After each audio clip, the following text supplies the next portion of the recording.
The Queen quashed health concerns shared by some members of the public as Buckingham Palace released a picture showing the sovereign hard at work. Buckingham Palace officially marked the beginning of the Queen's 70th year on the throne as it released a snap showing the Queen while dealing with one of the government's red boxes she receives daily. In the photograph, the monarch smiles widely as she has documents placed in front of her and the iconic red box open on her desk. While she sits on a comfortable-looking armchair, the sovereign holds a pen, ready to sign off the papers. In the photo, the Queen dons a light green dress, accessorized with her staple pearl earrings and necklace as well as 2 diamond brooches. The sovereign poignantly placed a portrait of her late King George VI on a nearby table, to remind her accession to the throne also marks the sad anniversary of her father's death. The Queen remembered her father in the statement Buckingham Palace released on Saturday evening. It read, "It is a day that, even after 70 years, I still remember as much for the death of my father, King George VI, as for the start of my reign." In the same statement, the monarch also stressed she is still committed to the pledge she gave on her 21st birthday, when she promised to dedicate her whole life to the Commonwealth and the country. The statement read, "As we mark this anniversary, it gives me pleasure to renew to you the pledge I gave in 1947 that my life will always be devoted to your service." The decision of the Queen to release a photograph of her at work on the historic anniversary of her accession day quashes health concerns sparked after she drastically reduced her schedule in late 2021. Health fears for the Queen were first raised on October 20, when the palace revealed she had cancelled her planned trip to Northern Ireland and agreed with her doctor's advice to rest for a few days. It was later uncovered the monarch was taken to hospital on that same day to carry out preliminary tests, the nature of which was not disclosed. Over the following months, some royal watchers believed to have noticed the Queen losing weight, which rang their alarm bells.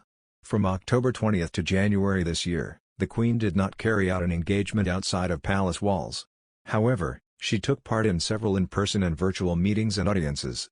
On Saturday, she stepped out of Wood Farm, the residence where she is staying while in Norfolk, to host a reception at Sandringham House for local organizations. The Queen was described to be on sparkling form and chatted at length with her guests. As demonstrated by her latest picture, taken on Wednesday in Sandringham, over the past months the Queen has also continued to complete her daily duties as sovereign. As Britain's head of state, every day of the year the Queen receives from government ministers and her representatives in the Commonwealth and foreign countries, information in the form of policy papers, cabinet documents, Foreign Office telegrams, a daily summary of events in Parliament, letters and other state papers. These are sent to her by the private secretaries and the red box is also used by government ministers to carry confidential documents. All of the papers have to be read and, where necessary, approved and signed.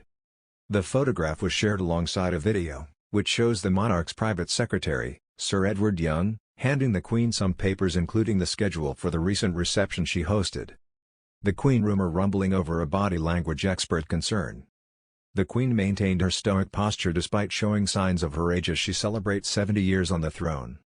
She chatted with Angela Wood, a former cookery student who had a hand in developing the dish associated with the start of the Queen's reign, coronation chicken.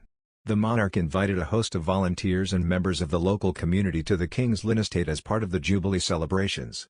Taking a look at how the Queen conducted herself at the engagement, body language expert Judy James described how the monarch cutting the cake would have brought a smile to the late Duke of Edinburgh's face. The Queen's husband of over 73 years, Prince Philip, died in April last year. Ms. James told Express.co.uk, "If ever some poses were missing the smiling and probably chuckling presence of the Duke of Edinburgh it is these, as the Queen prepares to celebrate her Platinum Jubilee without the one person who was at her side 70 years ago when she first became Queen."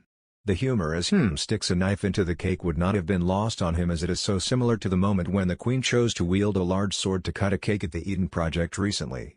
The looks of shock on the faces of the people around her were similar too, although it is pretty obvious here and back then that being in your 90s does not mean that all sharp objects should be kept out of reach just in case. Ms. James believed the Queen's choice to host the event herself, without the support of senior royals, contradicted signs of frailty, or wavering health. She added, "It might have been a deliberate decision by the Queen to bring no substitutes like one of her children to pose with her but despite her rather solitary appearance and the signals of frailty like the walking stick, there are no signs of anything other than happiness and delight as she takes firm charge over the cake cutting and the meet and greets." The Queen's body language is clearly set to her usual stoic for the celebrations of her 70th year on the throne.